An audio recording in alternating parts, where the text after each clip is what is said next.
Assalamualaikum warahmatullahi wabarakatuh. Selamat berjumpa. Salam budi luhur. Baik, hari ini kita ketemu lagi di mata kuliah Jaringan Komputer dan Komunikasi Data. Hari ini kita sudah masuk di pertemuan ke-6. Nah, di pertemuan ke-6 ini kita akan membahas mengenai protokol, baik itu model OSI ataupun TCP/IP. Kalian kemungkinan itu sudah sangat mengenal TCP/IP. Nah, tapi untuk yang model OSI mungkin sebagian masih belum tahu. Nah, kita akan bahas itu mengenai protokol switch dan industri standar.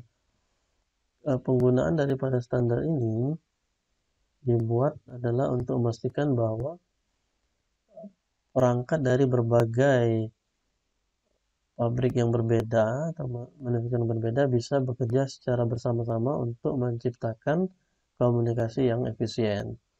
Nah, contoh misalkan vendor-vendor seperti Cisco, kemudian Mikrotik, kemudian ada Juniper, mereka punya produk masing-masing perangkat untuk jaringan.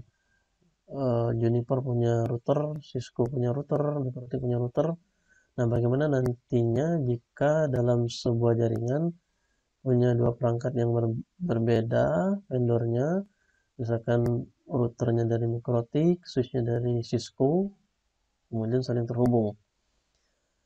Nah, seandainya masing-masing vendor itu punya standar sendiri-sendiri, mungkin ketika perangkat dari Cisco memiliki standar sendiri, kemudian Mikrotik standar sendiri, kemudian standarnya itu tidak sama, bisa jadi komunikasinya tidak akan bisa berlangsung karena dia tidak bisa mengerti kode-kode yang dikirimkan oleh masing-masing perangkat. Nah, jadi untuk memastikan hal tersebut komunikasinya bisa berlangsung, maka dibutuhkan protokol atau aturan atau rule yang harus diikuti oleh berbagai vendor tadi sehingga kliennya tadi atau pengguna dipastikan meskipun mereka memiliki perangkat yang berbeda-beda, menggabungkan perangkat tersebut dalam sebuah jaringan, maka akan tetap berjalan dengan baik jaringannya. Nah, awalnya model OSI, kita kenal dengan OSI layer, karena layernya punya layer sebanyak 7 lapisan. Nah, model OSI ini mendominasi mengenai literatur komunikasi data jaringan sebelum tahun 1990. Nah, tapi saat ini model OSI ini tidak populer lagi, sudah digantikan oleh TCP/IP. OSI ini merupakan singkatan dari Open System Interconnection. Waktu itu orang yakin bahwa model OSI akan menjadi standar terakhir untuk komunikasi data. Tapi kenyataannya pada saat ini protokol TCP/IP ini yang telah menjadi arsitektur model lapisan dari protokol internet yang sangat dominan, bahkan terus-menerus diuji, dikembangkan, dan diperluas penggunaan standarnya itu. Nah, sejarah dari OSI layer itu sendiri kita lihat di sini dimulai tahun 1947 yang diprakarsai oleh ISO International Standard Organization.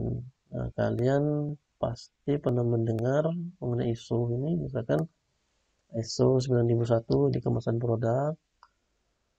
Nah, memastikan bahwa produk tersebut berstandar internasional. 1000 misalkan standar untuk manajemen. ISO tersebut mengeluarkan juga standar jaringan komunikasi, yaitu yang model OSI. Nah, OSI ini memungkinkan terhubung dua sistem yang berbeda yang berasal dari underlying arsitektur yang berbeda pula. OSI ini ya kepanjangannya tadi adalah Open System Interconnection yang merupakan kumpulan layer-layer yang tidak saling bergantung atau independen namun saling berkaitan. Karena prosesnya dimulai dari layer 7 yang di atas diterjemahkan sampai ke layer 1. Jadi proses layer sebelumnya itu tidak akan terkait dengan layer sebelumnya lagi, tapi masing-masing mempunyai tugas dan tanggung jawabnya.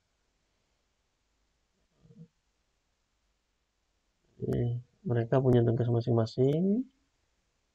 Nah, mirip-mirip dengan kerjasama kelompok. Jika salah satu dari tersebut tidak digunakan, berarti tidak akan terbentuk jaringan karena mereka saling berkaitan. Nah, model OC ini dibagi dalam dua grup, ada upper layer dan lower layer. Upper layer itu fokus pada aplikasi pengguna, kemudian yang lower layer itu fungsi dari komunikasi intisari. Layer 1, 2, 3, 4. Nah, kita lihat 7 lapis OC layer ini dimulai dari 7 application, kemudian 6 presentation, kemudian 5 session, 4 transport, 3 network, 2 data link, yang satunya physical.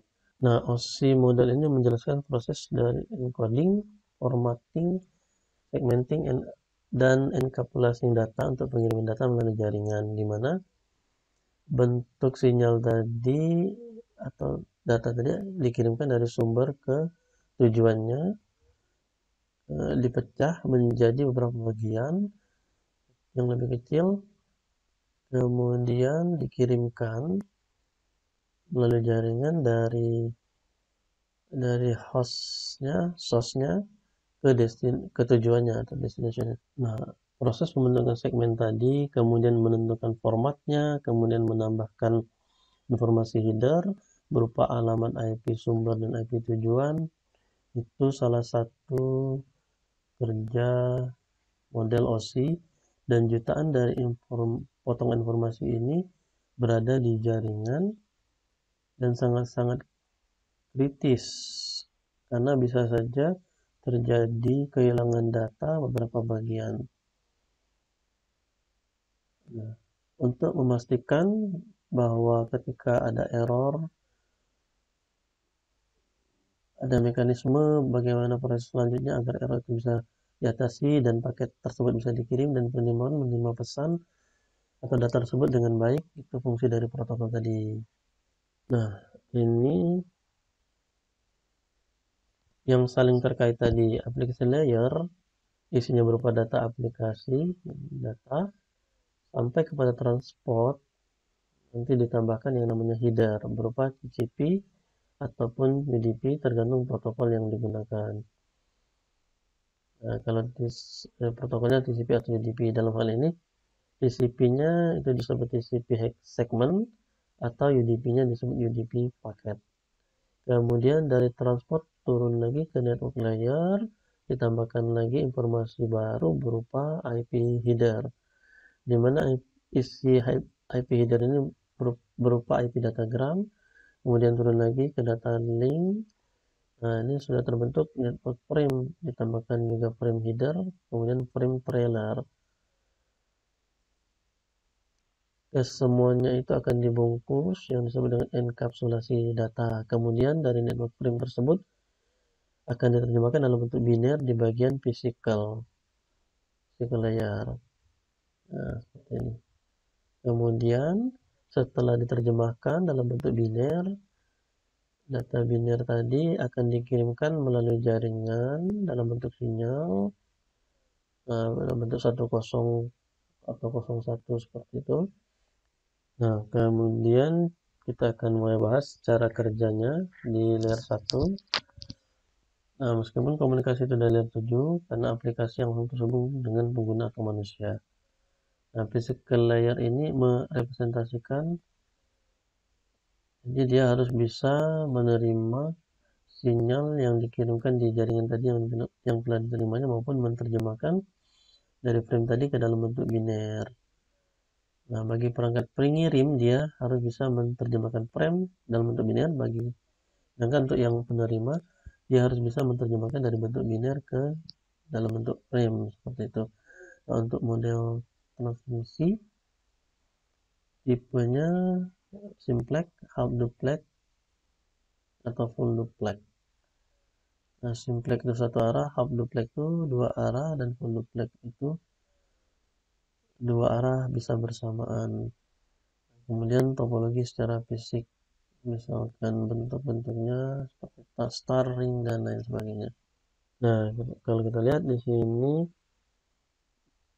bagian physical layer L2 data link dia akan memberikan frame, kemudian physical layer akan menjadikan dalam bentuk biner, representasi biner, kemudian dikirimkan oleh media transmisi. Nah, jadi frame-frame tadi sudah dipecah menjadi paket-paket yang lebih kecil. Nah, isinya itu potongan-potongan biner. Kemudian ketika sampai di tujuan, pangkat tujuan, nah sama prosesnya, sinyal biner tadi diterjemahkan jadi frame, kemudian langsung naik ke atas, langsung ke aplikasi, dan pengguna bisa melihat isi daripada data tersebut. Nah, kemudian data link layer fungsinya adalah mentransformasi lapisan fisik yang fungsinya adalah untuk mentransmisikan data menjadi link yang reliable agar bebas dari error. Contohnya membuat frame tadi, kemudian pengalamatan fisikal, misalkan MAC address, kemudian flow control, error control, dan access control. Nah, kalau kita lihat gambar di bagian kanan ini, contoh dari data email. Data email ini disebut dengan data, kemudian dari data berubah jadi segmen. Segmen ini isinya transport header tadi di layer keempat. Kemudian turun ke network layer, ada network header. Dari segmen dia berubah menjadi paket. Kemudian dari paket sampai ke layer 2 berupa frame. Nah, ditambahkan frame header. Jadi banyak informasi yang ditambahkan, kemudian baru direpresentasikan dalam bentuk bit untuk memastikan bahwa di situ ada kontrol. Nah, kemudian network layer atau lapisan network fungsinya adalah untuk pengiriman paket. Jadi tugasnya untuk mengirimkan paket dari sumber ke tujuan. Jadi tanggung jawab spesifiknya itu adalah melakukan routing. Nah, kalau di jaringan kan tentunya paket yang dikirimkan keluar misalnya itu nanti harus tahu alamat tujuannya melalui tabel routing yang routing eksternal untuk keluar jaringan, memforward paket-paket tadi. Jadi routing itu sendiri fungsinya adalah untuk menentukan rute atau jalur. Apabila salah satu jalur putus, dia harus bisa mencari alternatif yang berikutnya sehingga paket itu tetap dapat ditransfer dari satu device ke device lainnya, dari satu jaringan ke jaringan yang lainnya. Kemudian masuk ke transport layer atau lapisan transport. Lapisan transport ini bertanggung jawab untuk pengiriman source ke destination, tapi untuk message tertentu end to end. Tanggung jawabnya adalah service point addressing, segmen. Nah, sebelumnya kita sudah bahas segmentasi, memecah paket-paket menjadi bagian-bagian lebih kecil, kemudian penyusunan ulang, reassembly. Nah, untuk penyusunan ulang ini mengandalkan labeling, yaitu tugas dari transport layer, kemudian connection control, flow control, dan error control juga. Nah, kemudian session layer atau lapisan session layer ini di sini kita lihat dia lapisan ketiga, jadi dari aplikasi, presentasi, kemudian session. Nah, fungsi dari session ini adalah untuk atau perannya sebagai transmitter. Dia yang akan mengendalikan dialog-dialog yang terjadi antar node. Misalnya terjadi three-way handshake. Nah, itu menggunakan session layer. Nah, mungkin kalian pernah mengakses sebuah web, kemudian di situ ada enkripsi. Nah, itu termasuk di bagian session juga. Kemudian kalian mengakses web dan sudah lama tidak diakses dan ditutup, kemudian dibuka lagi 1 jam kemudian, sessionnya habis. Jadi langsung lakukan sendiri. Nah, itu tugasnya session layer, karena komunikasi yang terjadi itu diatur oleh session layer ini. Dia yang bertanggung jawab untuk membentuk atau memutuskan sebuah hubungan di jaringan. Jadi dia yang manajemen koneksi, terus menginstruksikan bagaimana koneksi dapat dibangun dan diputuskan. Jadi pada sebuah jaringan dia pembentukan hubungan, pemindahan dan pertukaran data, memutus hubungan di dalam sebuah jaringan. Nah, ini fungsi dari session layer. Nah, kemudian presentation, dia yang menerjemahkan. Enkripsi juga ada di bagian presentation, kemudian kompresi juga ada di bagian presentation. Jadi di session ada, di presentation juga ada, karena dia saling terkait. Kemudian di application atau nah, ini menjembatani interaksi manusia dengan perangkat lunak atau software aplikasi. Nah, kemudian kita masuk ke TCP/IP. Nah, ini merupakan protokol yang populer.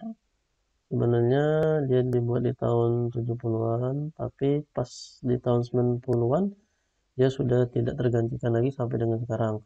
Merupakan standar yang terbuka, sama seperti OSI tadi. Jadi tidak ada satupun perusahaan atau yang bisa mengklaim ini terbuka. Siapapun vendornya itu bisa menggunakan standar TCP/IP ini. Nah, fitur-fitur penting yang ada pada TCP/IP, jadi merupakan protokol terbuka, bebas, tidak tergantung pada perangkat jaringan tertentu. Kemudian standarisasi TCP/IP ini dilakukan secara konsisten dan secara luas tanpa adanya biaya. Nah, kalau kita lihat perbedaannya, TCP/IP protokol ini dia memiliki 4 layer. Nah, karena fungsi-fungsi yang lain yang ada di layer OSI sudah diakomodasi oleh layer yang 4 ini. Misalkan application, presentation, session itu sudah tugasnya di layer application. Kemudian pada layer transport, di sini ada transport. Kemudian ada internet, di sini ada layer untuk jaringan atau network. Nah, kalau di sini namanya internet. Kalau di OSI layer network, fungsinya untuk melakukan routing tadi. Kemudian data link physical layer disebut dengan network access. Jadi di upper layer pada OSI sudah masuk ke application. Lower layer untuk data link dan physical digabung menjadi network access. Tapi untuk transport dan network masing-masing ada. Nah, ini bagaimana sebuah komunikasi atau proses komunikasi berjalan langkah-langkahnya. Yang pertama adalah membuat data dari application layer dulu, yang merupakan sumber awal dari perangkat and device, laptop, ini perangkat pengguna. Jadi dia yang awal untuk membuat data, kemudian dari data tadi disegmentasi dan enkapsulasi dengan ditambahkan informasi header-header tertentu, di mana semakin turun ke bawah dalam urutan protokol tentunya akan ditambahkan lebih banyak informasi tadi. Kemudian setelah itu akan digenerate data tadi menjadi media di network access layer. Nah, setelah digenerate nanti akan diteruskan data tersebut ke internet, di mana dia akan melalui media atau intermediary device seperti router. Lalu diterima data tersebut di network access layer, yaitu di perangkat tujuan device-nya. Sudah diterima, setelah di routing, jadi routing paket, kemudian paket diterima oleh router tujuan. Nah, kemudian setelah sampai, kemudian akan dibuka dulu paket-paketnya, kemudian disusun ulang sesuai dengan label, sampai menjadi utuh, kemudian data yang terbentuk tadi yang sudah disusun ulang akan naik ke application layer pada aplikasi yang digunakan. Kemudian muncullah data tersebut. Nah, kalau kita lihat di sini perbandingannya kira-kira seperti ini. Ini yang TCP/IP, kemudian ini yang OSI model. Nah, karena prosesnya untuk internet saat ini sudah sangat cepat, tentunya ini kita tidak hampir tidak merasakan kita sudah mengirimkan data. Padahal prosesnya itu lumayan banyak melewati beberapa layer atau tahapan seperti ini. Nah, bukan berarti kita ketika kita mengirimkan data tiba-tiba langsung sampai ke tujuan. Nanti ada prosesnya, bagaimana bisa sampai ada kontrol-kontrol seperti flow control, access control, error control, supaya data tersebut bisa sampai ke tujuan dari masing-masing layer di protokol yang digunakan. Nah, sampai di sini untuk materi kita di pertemuan ke-6. Kalau ada pertanyaan nanti silakan untuk protokol OSI ataupun TCP silakan disampaikan nanti melalui Classroom ataupun melalui grup WA. Mudah-mudahan dengan materi ini bisa membuka wawasan kalian mengenai bagaimana data-data itu bisa disampaikan di jaringan. Oke, sampai di sini dulu. Ucapkan wassalamualaikum warahmatullahi wabarakatuh.